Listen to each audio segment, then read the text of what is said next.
Maklumkanlah hal ini di antara bangsa-bangsa. Bersiaplah untuk peperangan. Gerakkanlah para pahlawan. Suruhlah semua prajurit tampil dan maju. Tempalah mata bajakmu menjadi pedang, dan pisau-pisau pemangkasmu menjadi tombak. Baiklah orang yang tidak berdaya berkata, "Aku ini pahlawan."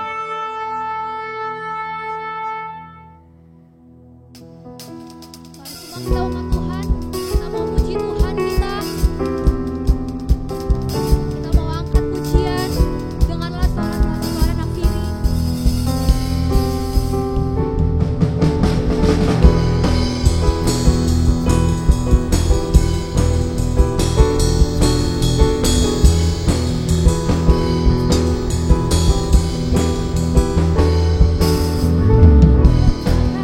Suara nafiri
kemuliaan-Mu Tuhan terbit atas negeri kami Tuhan. Bahwa setiap kami adalah para pahlawan-Mu Tuhan. Kami bersiap maju Tuhan Yesus. Oh Yesus Tuhan, kami mau bergerak Tuhan. Oh Yesus.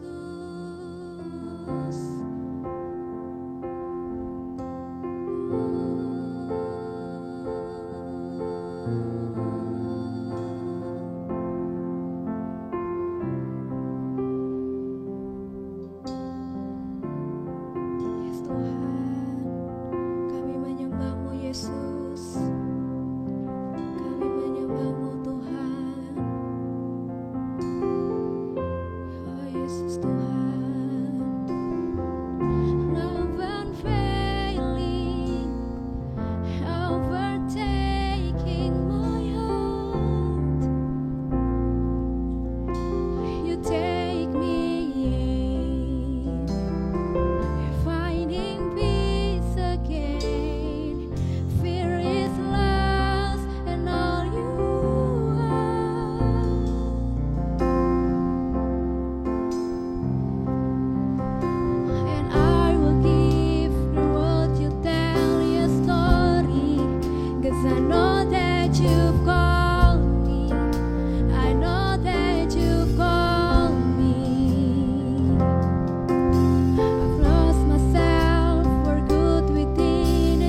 Mari saudaraku kita sama-sama katakan lebih dalam lagi. Jesus, I believe in you. Yesus, aku percaya pada Engkau Tuhan. And I will go to the ends of the earth. Maka aku akan pergi sampai ke ujung bumi Tuhan. Bahkan di masa-masa pandemi sekarang ini, bawa gerejamu Tuhan untuk tetap membawakan kasih dan kuasa Tuhan kepada bangsa-bangsa. Dan kami percaya Bapa dalam nama Tuhan Yesus, di ujung bumi, di suatu tempat yang dimana kami tidak lagi bisa mengandalkan kekuatan kami. Kami tidak bisa lagi mengandalkan apa yang kami miliki. Dan kami hanya bisa mengandalkan kasih karunia Tuhan. Disitulah kami akan melihat kuasa dan kasih Tuhan dilimpahkan. Kami harus sampai ke ujung bumi Tuhan. Ajar kami bahkan di masa-masa pandemi ini kami sampai ke ujung bumi Tuhan. Terima kasih Tuhan Yesus. Kami mau dengar firman-Mu. Firman-Mu mencelikkan mata kami. Firman-Mu membuat hati kami berkobar-kobar. Firman-Mu adalah roh dan hidup, kelepasan bagi kami. Terima kasih Tuhan Yesus. Kami siap mendengarkan firman Tuhan. Yang percaya sama-sama kita katakan amin. Salam murid-murid Tuhan Yesus. Salam Deo 2020. Kita tetap disiplin di dalam Tuhan. Kita tetap akan melakukan perkara-perkara extraordinary di dalam Tuhan. Semoga roh, jiwa, dan tubuh kita terpelihara sempurna dengan tidak bercacat pada hari kedatangan Tuhan Yesus.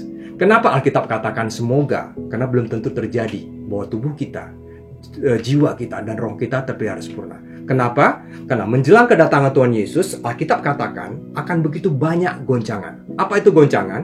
Goncangan itu adalah tadinya ada sesuatu yang normal, ya, adalah normal bagi kita untuk kita pergi ke sekolah, anak-anak kita, adalah normal bagi kita untuk kita beribadah, bisa bertatap muka, adalah normal bagi kita untuk ke kantor. Nah, tiba-tiba yang terjadi, sesuatu yang normal tadi digoncangkan. Sehingga tiba-tiba kita tidak bisa lagi gereja dengan bertatap muka. Tiba-tiba kita harus work from home. Tiba-tiba anak kita tidak bisa bersekolah, harus belajar dari rumah. Nah, ini mengganggu, ini menggoncangkan tatanan kehidupan manusia. Sehingga apa yang terjadi? Ekonomi jadi morat-marit, ya, banyak yang sakit segala macamnya. Dan apa yang terjadi?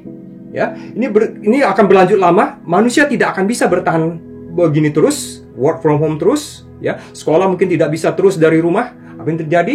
Maka walaupun goncangan tadi masih ada, yang tidak normal ini harus kita adaptasi menjadi suatu yang normal. Inilah yang kita sebut dengan new normal. Nah, pertanyaannya rekan-rekan, di masa new normal ini, kalau kita bicara new normal, apakah nanti new normal ini akan mendatangkan kebaikan bagi kita? Mendatangkan kebaikan bagi gereja Tuhan? Atau jangan-jangan new normal ini, karena bisnis belum tentu langsung pulih. Dan di luar sana masih banyak coronavirus, masih banyak orang sakit. Nah, pertanyaannya adalah bagaimana kita bisa menaklukkan di masa-masa new normal. Dan bukan hanya menaklukkan untuk diri kita, tapi kita akan bawa ini menjadi kemuliaan bagi nama Tuhan. Kita sebut dengan COVID Revival. Kebangunan rohani justru karena ada pandemi ini. Kebangunan rohani yang justru Tuhan bangkitkan karena pandemi ini. Nah, kalau kita bicara new normal, ini sudah menjadi suatu perkataan yang biasa. Kita harus bersiap menghadapinya. New normal itu kita harus menyesuaikan pola hidup kita. Tadinya aneh kalau kemana-mana setelah pulang rumah kita cuci tangan. Emangnya mau makan? Ya, orang akan bilang gitu, cuci tangan mau makan ya? Enggak, sekarang cuci tangan itu wajib. Ya, kita kemana-mana pakai masker. Ya, ketika saya pertama kali pakai masker di suatu hotel, ya, ketika baru Pak Jokowi mengumumkan, orang-orang akan melihat saya aneh. Loh, kok pakai masker, ada apa sih? Sakit ya? Kira-kira gitu. Tapi lama-kelamaan orang akan menyesuaikan diri dengan pola hidup yang baru, pola hidup kesehatan. Tadinya nggak biasa berolahraga, ya harus berolahraga supaya imunitas naik. Walaupun rekan-rekan nanti kita lihat ada orang yang tidak mau menyesuaikan diri. Dia adalah orang-orang yang menjadi justru jatuh nanti di era new normal. Nah, pertanyaan berikutnya adalah sampai kapan new normal ini? Ya, sampai kapan? Nah, orang akan bilang, oh, sampai ditemukan vaksin. Ya, tapi vaksin akan lama ditemukan dan vaksinnya belum tentu akurat. Sehingga orang mengandalkan, oke, kalau nggak ada vaksin nanti herd immunity, di mana nanti semua orang akan terkena exposure sampai 75%, semuanya akan kena, hampir semuanya akan kena coronavirus, dan nanti setelah sembuh akan kebal dengan sendirinya, itu yang disebut dengan herd immunity. Nah, tapi kita akan bahas di Alkitab, sampai kapan? Firman Tuhan katakan apa? Goncangan itu akan sampai kapan? Ya, goncangan akan sampai kapan? Ya, apakah sampai vaksin ditemukan? Ya, ini normalnya akan berlangsung. Nah, kalau kita baca di firman Tuhan di Alkitab, silakan buka Alkitab Anda. Ya, goncangan itu, ya, kalau kita baca di Ibrani 12, firman Tuhan katakan akan ada goncangan. Sampai kapan? Ya, jelas di sini sampai, ya, tinggal tetap apa yang tidak tergoncangkan. Apa yang tidak digoncangkan yaitu kalau kita menerima kerajaan yang tidak tergoncangkan. Alkitab katakan, ya, akan ada terus goncangan. Berarti akan ada, akan ada nanti, ya, normal, ya, digoncangkan, new normal. New normal nanti akan digoncangkan lagi, muncul lagi new normal kedua.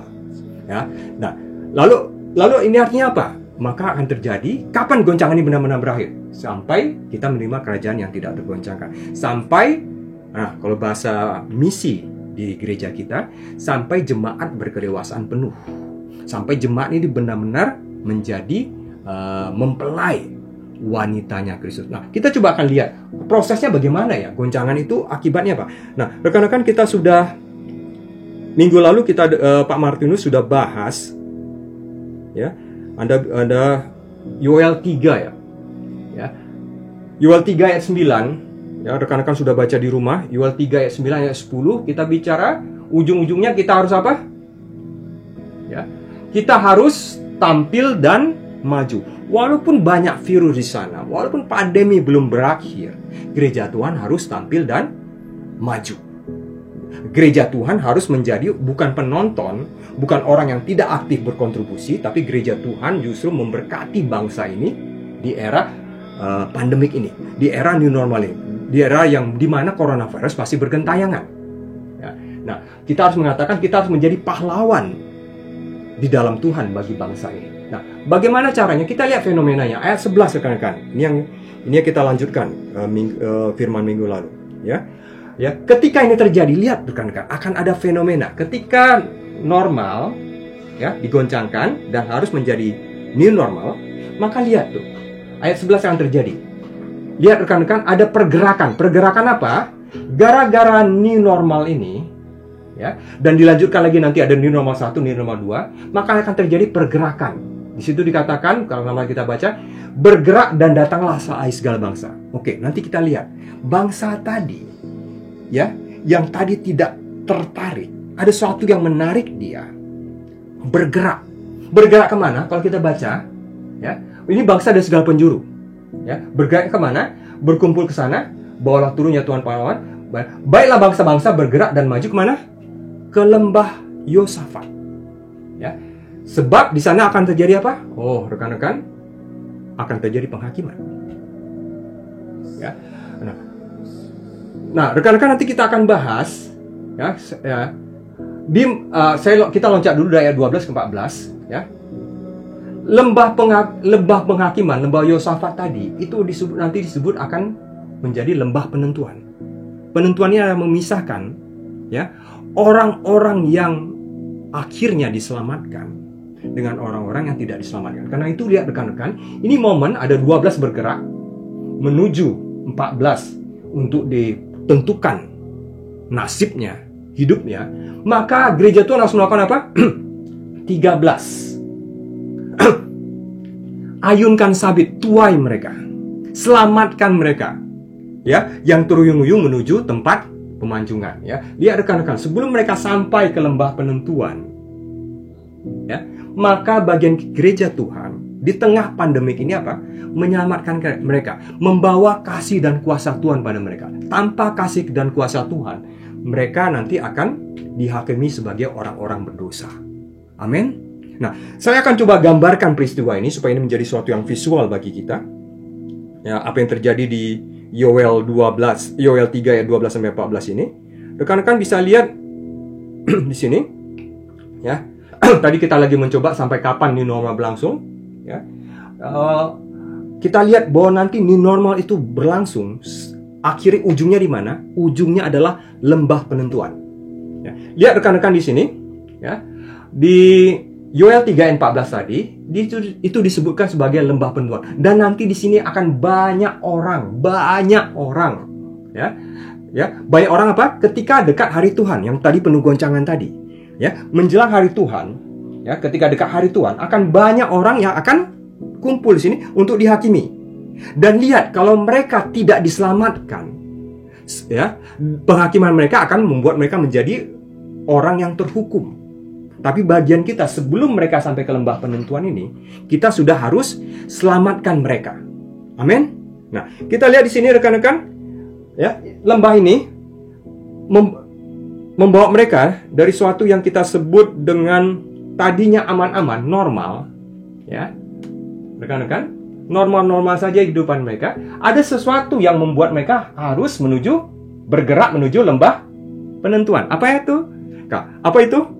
Goncangan tadi. Goncangan tadi akhirnya mereka tergoncang di kenormalan mereka, termasuk kita juga, rekan-rekan. Ya, kita tergoncang di normal, sehingga nanti kita turun ke lembah penentuan. Semua umat manusia akan turun dari segala bangsa-bangsa, dari segala penjuru akan turun ke lembah penentuan. Apa yang membuat mereka turun? Alkitab katakan goncangan tadi. Nah, kalau kita lihat di Matius 24, Markus 13, Lukas 21, dan nanti kita akan tambahkan di Wahyu 6, ya. Goncangan itu ada 4 besar, kan? Ini kalau bahasa kerennya ini disruptor. Major disruptor, ya. Yang sekarang sudah terjadi adalah wabah. Perang dulu sudah terjadi. Wabah. Artinya penyakit bukan skalanya sekedar endemi, tapi pandemi seluruh dunia. Wabah ini membuat tadi sesuatu yang normal, akibatnya turun. Orang harus masuk ke new normal. Kita sebut saja NN1. Ya. Tapi begitu orang ada di NN1, nanti rekan-rekan akan datang wabah lagi. Mungkin COVID-20. Mungkin COVID-21, atau mungkin kelaparan, ada gempa bumi. Nah, kita harus, umat manusia harus terbiasa lagi dengan itu, ya, terbiasa dengan keadaan gempa bumi. Nah, ini nanti NN2, terbiasa dengan perang mungkin. Ya, belum habis satu new normal, akan datang, ya, disruption yang lain, sehingga kita harus bersiap untuk new normal kedua. Akibatnya bangsa itu, ya, yang tadinya merasa aman-aman, nyaman, lihat rekan-rekan, mereka akan digoncangkan sehingga apa nanti? Tinggal suatu yang tetap tidak bisa digoncangkan. Kita lihat bahwa itu adalah kerajaan yang tidak tergoncangkan. Terus rekan-rekan ini ada sampai NN berapa? NN10 saya nggak tahu, NN berapa? Ya, karena 4 ini akan terjadi dan firman Tuhan katakan akan semakin banyak. Sehingga rekan-rekan kita nggak bisa berdoa, Tuhan, lalukanlah wabah supaya tidak ada lagi wabah di bumi ini. Nggak bisa, karena Alkitab mengatakan, ya, penyakit menular itu akan semakin banyak. Atau kita katakan, Tuhan, stoplah gempa bumi. Nggak bisa, rekan-rekan. Karena Alkitab mengatakan bahwa di akhir zaman tadi, gempa bumi akan semakin banyak. Bagian kita adalah, ya, kita mengerti skenario Tuhan, bahwa itu akan membawa dari sesuatu yang normal. Orang tidak perlu bergantung pada Tuhan. Orang merasa bisa hidup dengan segala kekuatan manusia. Akan masuk ke new normal 1, new normal 2, new normal terusnya. Sampailah nanti suatu saat, firman Tuhan katakan, ya, semua umat manusia akan dihakimi di lembah penentuan. Nah, yang kita catat lagi di sini, apa yang dilakukan gereja? Ya, gereja harus melakukan di sini nih, penuaian. Saya sebut katakan ini penuaian, ya, harus ada penuaian. Penuaian 1, penuaian 2, penuaian 3. Di setiap kejadian, gereja harus siap menuai. Ya, firman Tuhan katakan tadi di Yoel 3 ayat 13, maka ayunkan sabit. Setiap terjadi pergerakan bangsa karena goncangan tadi menuju lembah penentuan, bagian gereja apa? Ayunkan sabit, ayunkan sabit, ayunkan sabit, ya. Sehingga rekan-rekan nanti coba lihat, ya, rekan-rekan catat bahwa new normal itu pasti akan banyak. New normal itu goncangan belum selesai, kita harus beradaptasi, akan ada goncangan lagi. New normal 2, new normal 3. Nah, rekan-rekan, coba kita periksa hati kita. Rekan-rekan, kalau ini ceritanya serem ya. Waduh, ngeri banget akhir zaman. Rekan-rekan lihat, kita sudah pernah diajar. Jika kita mendengar akhir zaman, yang datang adalah roh ketakutan, waduh takut, ngeri. Itu bukan dari Tuhan. Karena firman Tuhan katakan apa? 2 Timotius 1 ayat 7 bahwa Tuhan tidak memberikan roh ketakutan. Tuhan memberikan apa? Roh yang membangkitkan kekuatan, ya, dunamis, kasih, agape, ya, dan satu lagi apa? Ketertiban, disiplin. Jadi rekan-rekan, kalau kita baca firman Tuhan, begitu kita melihat ini, oh, amin Tuhan, aku semakin kuat di dalam Kau. Itu berarti Roh Kudus yang bekerja. Amin Tuhan, penuhi aku kasih Tuhan, untuk aku akan tua ini. Ya, bangsa-bangsa yang sedang bergerak datangnya, aku akan ayunkan sabit. Aku penuh kasih dengan mereka, aku ingin menyelamatkan mereka. Lalu ketertiban, bukannya ketertiban kita menjaga kebersihan, menjaga kesehatan, imunitas kita, tapi ketertiban kita selalu makan mana harian kita. Itu dari Roh Kudus. Rekan-rekan lihat, cerita saya akan lebih serem lagi. Cerita saya, tapi ingat, kalau Roh Kudus bekerja di kita, ya, maka yang dibangkitkan bukan ketakutan. Ya, slide berikutnya akan lebih serem lagi, rekan-rekan. Tapi lihat, ya, mari Roh bilang, katakan pada, mari Roh Kudus bekerja di antara umat-Mu Tuhan. Bangkitkan Tuhan. Bangkitkan Tuhan. Oh, di dalam kami kekuatan Tuhan. Di dalam kami kasih akan bangsa-bangsa Tuhan. Di dalam kami bangkitkan Tuhan ketertiban. Amin Yesus. Ya, rekan-rekan, ini kalau saya lanjutkan, ya, maka ini akan menjadi penggenapan firman Tuhan. Ya. Oh, disruption tadi akan semakin banyak, tapi itu adalah kesempatan paling bagus gereja untuk melakukan ayunan sabit, untuk menuai jiwa-jiwa yang tadinya tidak bisa bergerak datang karena nyaman di normal. Mereka akan bergerak datang, dan ketika saatnya nanti mereka masuk lembah penentuan, mereka sudah ditebus, mereka sudah menerima keselamatan itu, mereka sudah tahu siapa juru selamat mereka. Nah, ya rekan-rekan, ya, sehingga, ya, grafik berikutnya adalah bangsa-bangsa akan dipulihkan. Ya, gereja Tuhan akan terlebih dahulu dipulihkan, ya, sehingga masuk dalam suatu pemulihan segala sesuatu. Tapi kalau tidak ada ayunan sabit di sini, ya, di mana tadi disruption terjadi tidak sabit, maka akan sedikit yang dipulihkan, maka akan sedikit yang diselamatkan. Ya, Kisah 3:21, apapun yang terjadi akan tetap terjadi. Cuma pertanyaannya adalah berapa orang yang dipulihkan. Kalau gereja Tuhan tidak bergerak, maka sedikit yang dipulihkan. Walaupun pemulihannya adalah segala sesuatu, tapi sedikit orang yang dipulihkan. Tapi kalau gereja Tuhan, semakin kuat, semakin penuh kasih, semakin tertib, maka di sini akan banyak ayunan. Penuaian 1, penuaian 2, penuaian 3, COVID revival. Terjadi penuaian-penuaian, karena bangsa itu yang bergerak datang. Nah, amin rekan-rekan. Nah, kita lihat ini akan terus, ya. Rekan-rekan kalau baca Wahyu 6, mulai dari ayat 1, 2, 3, segala macamnya. Wah, ini kisah mengerikan. Ya, bahkan di situ nanti ada tambahan lagi di sini. Nah, rekan-rekan, ini pedang ini war, perang. Kelaparan tadi ada ya. Ya, di Matius 24. Ya, di Markus 13 ada pedang, ada kelaparan, ada sampar, pestilence, ini wabah. Ya, tapi di sini tidak disebutkan gempa bumi, tetapi binatang buas, beast. Ya, lalu nanti di beberapa ayat lagi ada tanda-tanda di langit. Tanda-tanda di langit. Nah, ini dibiarkan Tuhan goncangan ini terjadi. Bahkan kalau lihat di sini, lihat nih, ada kuasa atas 1/4 dari bumi. 1/4 orang, ya berapa sekarang? Orang miliaran manusia. Berarti miliaran dikali 25%. Berarti ini suatu yang besar kan. Ini menyebabkan suatu yang tidak normal. Ini suatu perang yang besar, suatu wabah yang besar, suatu kelaparan yang besar. Ya, kalau di sini ada nggak ngerti saya. Ya, binatang buas itu seperti apa? Ya, virus itu bukan binatang, bukan tumbuhan. Ya, tapi mungkin ada binatang buas yang mungkin dibangkitkan kembali, saya tidak tahu. Ya, ini membuat 1/4 terbunuh dengan adanya tadi apa? Disruption tadi, goncangan tadi. Ya, 1/4 penduduk bumi akan terbunuh. Ngeri nggak saudaraku? Kalau kita hanya melihat keadaan manusia kita dan kita tidak berdoa, maka yang dibangkitkan kita adalah roh ketakutan. Tapi kalau kita teratur di dalam Tuhan, kita disiplin di dalam Tuhan, kita sembah Dia, maka Tuhan memberikan kita roh yang membangkitkan apa tadi? Ya, kekuatan. Kita makin kuat. Orang lain makin panik, kita makin kuat. Ya. Kita makin kasih, orang lain makin cuek sama orang lain. Firman Tuhan katakan di Matius 24, kasih kebanyakan orang menjadi dingin, ya. Tapi kasih orang-orang percaya makin agape. Makin agape, rekan-rekan, ya. Nah, lalu ketika keadaan-keadaan kayak ginian, kita tetap disiplin. Berarti ada apa? 2 Timotius 1 ayat 7, ya. Kekuatan, kasih, dan ketertiban. Itu yang kita dapatkan. Ya, ini pasti terjadi karena ini sudah terus Alkitab, tapi ini tidak menggentarkan kita. Bahkan kita akan bilang, oh benar, ya Tuhan, ya. Oh nanti ada kuda hijau kuning, ya. Dan orang menungganginya bernama Maut. Nah ini Thanatos atau Thanos nih, ya, Thanos, ya. Jadi apa? Thanos yang mengalahkan The Avenger, Thanatos yang mengalahkan siapa? Gereja Tuhan, ya. Ya.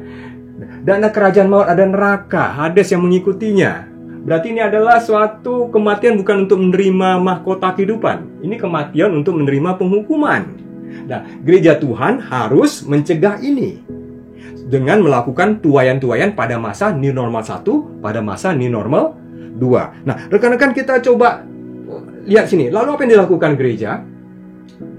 Pak Martinus minggu lalu mengatakan, ini peperangan rohani. Ya. Kita bukan hanya mempersiapkan tubuh kita memasuki new normal, tapi jiwa kita, roh kita. Maka firman Tuhan minggu lalu mengatakan, oke, mata baja tempat jadi pedang.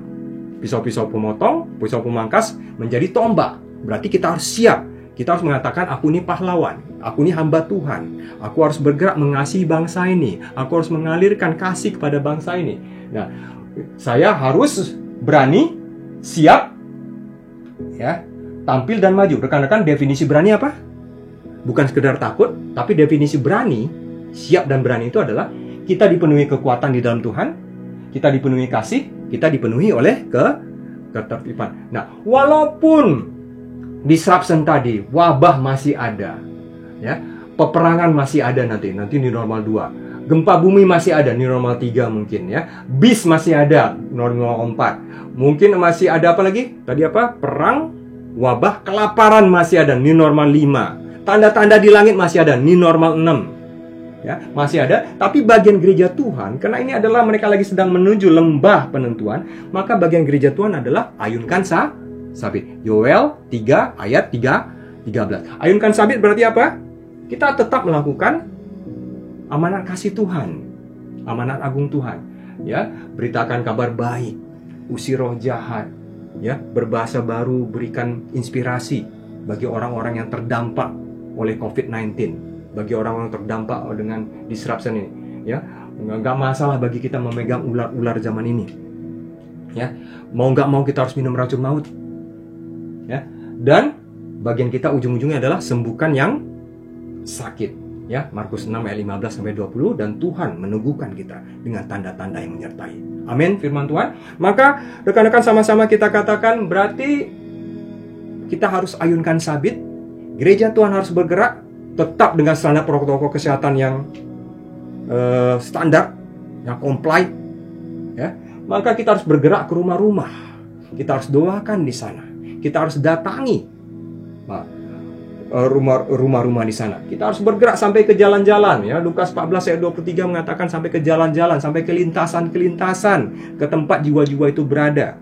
Karena mereka lagi sedang bergerak menuju lembah penentuan. Kita harus cegat mereka dan kita harus ayunkan sabit. Kita harus selamatkan mereka, menyelamatkan orang-orang yang sedang terhuyung-huyung menuju tempat pemancingan. Nah, rekan-rekan, ini yang harus kita lakukan. Amin. Siapkan dirimu, ya. Siapkan. Nah, rekan-rekan, nanti kita lihat firman Tuhan katakan, karena kita bergerak, maka kita punya di dalam Tuhan, maka kita akan punya kekuatan. Biar rekan-rekan, ketika kau memulihkan orang lain, kau punya kekuatan untuk membangun kembali bisnismu yang runtuh. Kau punya kekuatan untuk membangun kembali karirmu yang mungkin sempat terumahkan. Ya, kau akan bangun kembali. Tadinya keluargamu berantakan. Ketika kau masuk ini, maka kau akan kasih ada ketertiban masuk ke dalam keluargamu. Ya, sehingga lihat rekan-rekan, Ini akan menuju pemulihan segala sesuatu. Janji Tuhan, kalau kita bersama-sama dengan Dia, akan ada tanda-tanda yang menyertai. Karena di mana Tuhan Yesus berada, ya, di mana aku berada, di situ hambaku harus berada. Tuhan Yesus ada di ujung bumi. Tuhan Yesus mau sampai kita ke ujung bumi, maka kita juga harus berada di ujung bumi, sampai ke rumah-rumah, sampai ke jalan-jalan. Kita bergerak ke sana di dalam nama Tuhan Yesus. Ya, perisai kita adalah 2 Timotius 1 ayat 7. Ya, oh saya punya kuasa di dalam Tuhan, kekuatan di dalam Tuhan. Saya punya kasih agape di dalam Tuhan. Saya punya ketertiban di dalam Tuhan. Dan saya mau di new normal ini, normal 1, new normal 2, new normal 3, saya mau mengayunkan sabit di dalam Tuhan Yesus. Saya mau jadi penakluk di new normal. Saya mau menang di dalam new normal. Saya mau lihat ini ada suatu titik balik hidup saya. Ya, ketika nanti akan dibangkitkan hamba-hamba Tuhan yang baru. Kembali rekan-rekan, kita ingat apa yang kita dapatkan Tuhan. Dibangkitkan pengusaha-pengusaha. Mari minta terus di new normal ini. Dibangkitkan profesional baru di dalam Tuhan. Dibangkitkan. Dan dibangkitkan hamba-hamba Tuhan yang baru. Secara khusus sebelum kita mau akhiri firman Tuhan ini. Rekan-rekan, siapapun kau di rumah, kapanpun kau menonton ini, ya, ini di era new normal, ya, engkau mengalami sakit penyakit, corona mulai menggerogoti engkau, ada kabar baik disampaikan di sini. Dengarlah kabar baik ini. Yesus sudah mati di kayu salib 2000 tahun yang lalu untuk menanggung sakit penyakit kita. Nah, saudaraku, saya punya penyakit dalam yang hampir merebut nyawa saya ketika saya tingkat 2. Saya sudah tidak punya harapan. Dokter mengatakan saya pasti mati. Ya, tapi saya datang pada Yesus karena Yesus itu sanggup menyembuhkan. Saya tidak punya harapan lain. Dan saya tahu, saya bukan yang tidak percaya kedokteran. Saya bukan tidak percaya rumah sakit, saya percaya. Tapi rumah sakit mengatakan saya tidak ada harapan. Maka saya cari Yesus. Yesus sanggup menyembuhkan. Saya baca firman Tuhan, 1 Petrus 2 ayat 4. Oleh bilur-bilurnya, ya, aku telah sembuh. Maka saya percaya. Maka rekan-rekan mari.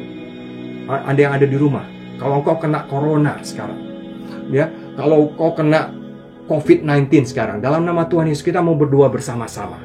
Ya, Yesus sanggup menyembuhkan engkau. Yesus sanggup memulihkan engkau. Mari datang pada. Sebelum kau menuju lembah penentuan, mari berikan dirimu untuk diselamatkan di dalam Tuhan Yesus. Aku berdoa dalam nama Tuhan Yesus. Aku mengusir segala sakit penyakit. Aku mengusir corona dalam tubuh orang yang mendengar firman Tuhan sekarang dalam nama Tuhan. Aku usir dengan kuasa yang daripada tempat yang maha tinggi. Kuasa Yesus yang sudah mati di kayu salib untuk menanggung segala macam dosa-dosa kami, kelemahan kami, sakit penyakit. Aku menghardik semua sakit. Sembuh dalam nama Tuhan Yesus. Percaya, hanya Yesus yang sanggup menyembuhkan kau. Percaya dalam nama Tuhan Yesus. Sembuh dalam nama Tuhan Yesus. Amin. Mari kita berdoa. God, katakan, nyanyilah di tempat kita masing-masing. Jesus, I believe in you. Katakan, Yesus, aku percaya pada engkau. Jesus, I believe in you. And I will go to the ends of the earth. To the ends of the earth. Katakan lagi, mari sampai yang lagu ini masuk dalam hatimu. Jesus, I believe in you. Aku percaya pada engkau Tuhan. And I will go to the ends of the earth. To the ends of the earth.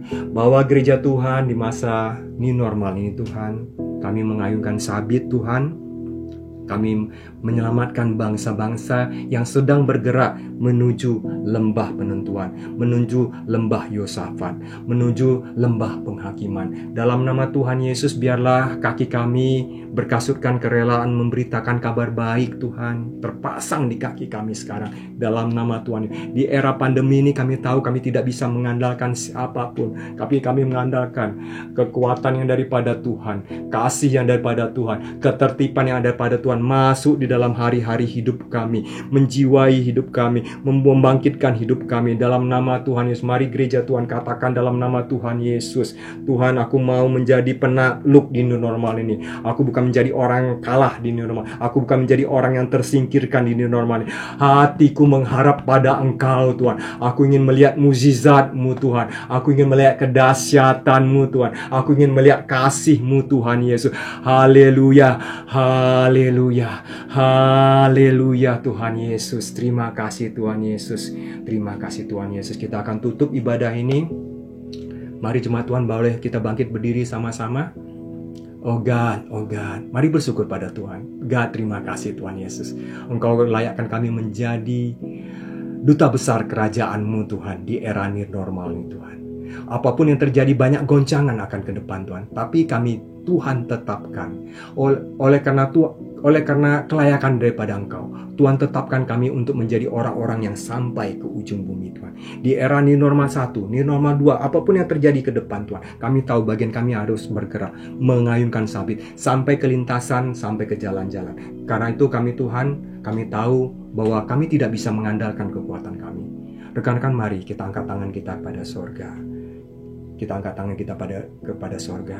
Kami tahu kami tidak bisa mengandalkan apa yang kami miliki, kami hanya bisa mengandalkan kasih karunia-Mu Tuhan. Your grace, Lord. Your grace, Lord. Karena itu kami berdoa Tuhan. Mari saudaraku, terimalah dengan kepercayaan penuh berkat kasih daripada Bapa Surgawi. Berkat kasih daripada Yesus Kristus Tuhan, Raja segala raja, yang akan datang menghakimi bangsa-bangsa. Berkat daripada Roh Kudus yang akan membimbing kami dari new normal 1 ke new normal 2, sampai kami menerima kerajaan yang tidak tergoncangkan. Kami terima di dalam nama Tuhan Yesus. Yang percaya sama-sama kita katakan amin. Saudaraku, setelah kita dengar firman Tuhan, nanti jam 12.15, bagi yang mau rindu untuk mulai mengayunkan sabit di era new normal ini, silakan kumpul di sekre. Kita akan bagikan sembako, rekan-rekan. Kita akan ke jalan-jalan, kita akan ke lintasan-lintasan. Silakan, ya. Mari bergabung sama-sama, ya. Kita akan selamatkan bangsa-bangsa, kita akan mengasihi banyak orang. Ya, amin. Oke, salam tetap Deo 2020. Haleluya.